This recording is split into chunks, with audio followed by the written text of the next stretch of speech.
They've got a lot of good players. Yeah. A lot of good players. Yeah. Which is good, but it also means that a lot of guys are getting paid. That's right. And depending upon how you view and what you view Baker Mayfield's ultimate upside to be, that contract negotiation, I believe firmly it will get done, but I don't know that it's going to be a layup to get to where they want to get right away. Yeah, look, BT, I'm looking at their cap table right now. This is for 2021. Yep. I mean, Jarvis Landry is making a good amount of money. Odell, obviously. Sheldon Richardson is making 13. His cap number, at least, is 13. 13? His cap number is $13 million. His base salary next year is $12 million. What? Yeah. Miles Garrett's got a big cap number. Well, that's fine. Their center, J.C. Treader.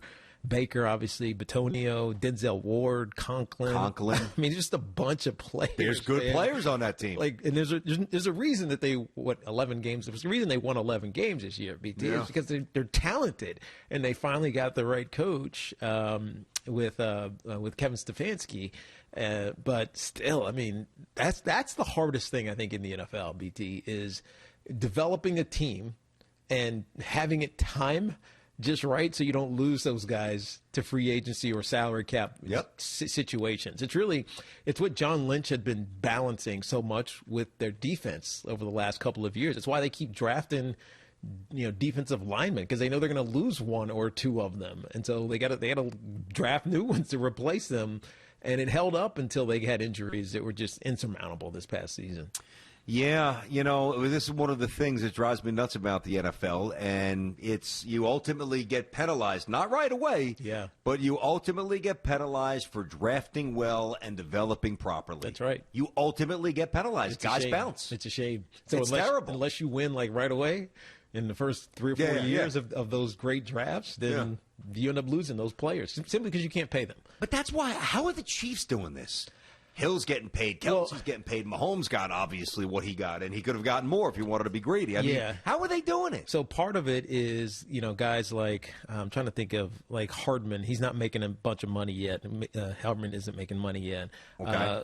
Somebody else just stayed. One of their wide receivers. I'm forgetting his name now. I forget whoever. I can't remember his name, but the receiver took less than he could have taken somewhere else because he knew he was going to maybe repeat for a championship. So he came back and on a lesser deal. I think it's just timing. They got some heavy numbers though. Frank Clark's numbers heavy. I'm just looking at it now. Tyreek Hill, Matthew is hungry, heavy. They're going to have salary cap issues in a couple of years, but the beauty is that their quarterback is on a team-friendly deal for the next, the next 5 years. I'm looking at the cap number. Pat Mahomes is like 7th. But what happens when the 5 years expire and he gets $500 million? But then you extend it or you restructure it. Yeah, you know what I mean? It's just like the way that they did that deal with Mahomes, because it's ultimately worth $500 million. It allowed them so much flexibility. So their quarterback's not making $35 million. He's making $24 million relative to the cap. That is. You need some assistance. Not everybody's taking a below market deal like Brady. Not everybody's doing the right thing for the franchise like Mahomes. But that's a different conversation, I guess, for a different day. Right now, we get a chance to wrap up. I know they wanted to win. I know their fans wanted to win, but by every measurable, at least from our seat, hell of a season for the Cleveland Browns. Teak, we're joined by their backup quarterback, Case Keenum, who had a great year a couple of years back with the Vikings, and he knows the NFL as well as anybody. He's been around the block for sure. Case, Tiki and Tierney, how you doing today? Hey, guys. I'm doing well. How are y'all? Really well. I'm sure you heard me on the intro. Congrats. I know you guys were looking for more, but congrats on an awesome season. Some bad breaks in the last game, which we'll obviously get to, but all in all, it must have been a blast, and you guys must have really enjoyed it. It was, and the further away you get from the sting of the other night, what is today, Tuesday?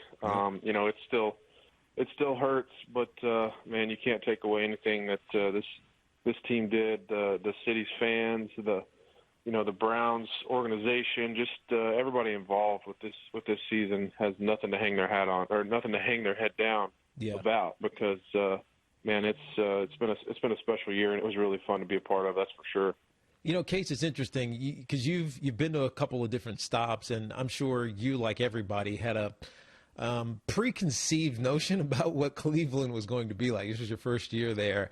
when you got there, obviously Coach Stefanski was new, and it was a different energy, I'm sure, than what had previously permeated the grounds there. But when you walked in, and those first few months, what did it feel like to you? Did it feel like, man, this is one of the worst organizations that we've seen in the NFL, or what did it feel like it was fresh, like the product on the field ultimately turned out to be? One, it was a little different because we didn't walk in the building for a while. That's a very good point. Until, late July there for training camp. But even beforehand, and then when we actually did walk in the building, I have been a part of, a lot of different places and talked to a lot of friends, and there's organizations who are top shelf and first class and other, ones that aren't. And I tell you, the Browns organization from top to bottom is first class, and the way they do things, the way they operate, the facilities are great, but the people is specifically what I'm talking about, man. From all the way to the top to the grounds crew. Baker's the grounds crew. yeah, obviously. He takes very good care of his own place. That's a good point. It's his house. He better. Yeah, right. Yeah. Well, the commercials are great, man. Even the commercials, that's awesome. It's all really good. So. But it's interesting you say that, because I feel like the commercials made it feel like the Browns were this, like, a different organization that we've expected, and maybe that was intentional or maybe it wasn't. You're right about the people. A good friend of mine who used to work at the Giants, Peter John Baptiste, is your PR guy.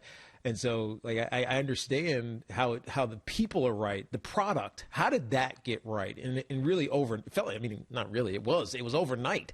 It went from this sub mediocre to this really good, consistent product that we saw on the field every week last season.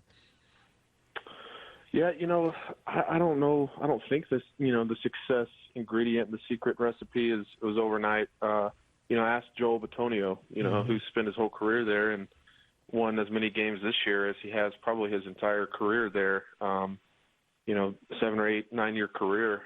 So, it wasn't overnight for him. It wasn't overnight for, all those guys I was telling you about that work in the building who have been there for years, for decades. So I think that, I think Kevin and Andrew put together the right combination of people, and just guys were ready to work, and they put in the work. And Kevin and his coaching staff with AVP, Joe Woods, man, the DC, and all those guys, they put us in the right position to be successful. And I think Baker did a heck of a job leading the guys this year. It wasn't easy to learn an entire new offense that really was very, very different from what he had been used to. What Kevin brought in, and he was able to do it on Zoom in the off season, and then a shortened training camp and no preseason games. So that was impressive on his part, specifically speaking Baker, but the whole team, the whole staff, man, it was hats off to everybody for doing a great job. Yeah, and I want to ask you a little bit more about Baker. That's Case Keenum, of course. And listen, you yourself had to go through this. You didn't have to learn it on Zoom necessarily, but when you're going from the Rams to the Vikings to Denver, and you're going through five teams in 5 years, you yourself are going in new playbook, new teammates, new style, new voices. It's hard. So you can certainly appreciate what Baker had to do in this crazy pandemic offseason. Tiki asked you about your perception of the Browns coming in, and we all had the same perception, even though we both thought on this show they'd be a playoff team this year. Up until the last year or so, they've been a punchline, basically 30 years, unfortunately. What did you think about Baker before you actually got in a quarterback room with him on Zoom? Well, eventually on Zoom with him. Were you surprised he was so buttoned up? What were your preconceived notions about Baker Mayfield specifically? Somebody asked me that, and I didn't have a ton. Probably the first thing is that we're Texas quarterbacks, and you know how Texas quarterbacks stick together. There's a lot of them in the NFL. But probably like everybody, I watched him in college and do what he did. I knew he was a polarizing figure and loved his commercials. Thought they were hilarious. So that's about all I had going in. But, man, he invited me out to Austin when we had some throwing sessions there early in the spring. And, man, was a sponge and just wanted to know everything I knew about the offense that Kevin was going to bring in. And And man, he put in the work. And Shows. honestly, I can honestly say that he was one of the best leaders I've been around. It's impressive, and it's been really fun to have a front row seat to watch what he did this year. Wow, it's a good scouting report, huh, T? How far is Wiley from Lake Travis? Yeah, so I went to Wiley High School here in Abilene. There's a couple of Wileys in Texas, but we're probably 3.5 hours. But, okay. Houston, where we live now, I drove up, and it's about the same. Nice. It's nice. Because Texas football is a big deal. Yeah, it is. Obviously, as we all know. It's the biggest deal. If you're wondering. There you go, Case. You got to say that. You're not wrong either. You got to say it. California might quibble at that and a few others, but I got you. I used to know the They stat. can think what they want. Yeah, I used to know the stat case of the NFL guys from Texas and Florida, and I haven't kept up with it in years. But you got Stafford, you got Colt McCoy, they're all over the place. Yeah, they definitely are. As you think about the upcoming season, one for you, what is the upcoming season going to be like for you? You still with the Browns? Where do you see yourself? Well, with the Browns, I've got a contract there. Still 2 years left in my contract, and I'm excited to be there. It's a great spot. I think probably we all can imagine and expect now the unexpected, just with COVID and how things go, and who knows what's going to happen. So yeah, no, I love the Browns. I love being there. I love Baker, Coach Stefanski, the guys there. And it's a great place to play, and we love it. And Cleveland, man, Cleveland's great. It's a great city. I mean, COVID anywhere right now is kind of shut down, but man, Cleveland really embraced us with open arms, and some of the best. I'm excited to experience it. Oh, some of the best fans in the sport. Yeah, I mean, no what they've doubt. gone through and how they keep coming back, they're phenomenal. Right, but Case, let me follow up. Now that you are now that you had this season, and the expectation has been met. Right, the expectation from 2 years ago wasn't met. The expectation from this year was met. The expectation is going to be even higher for 2021. How do you guys stay on track, stay on course to continue to rise? Because it's been a while, as BT mentioned.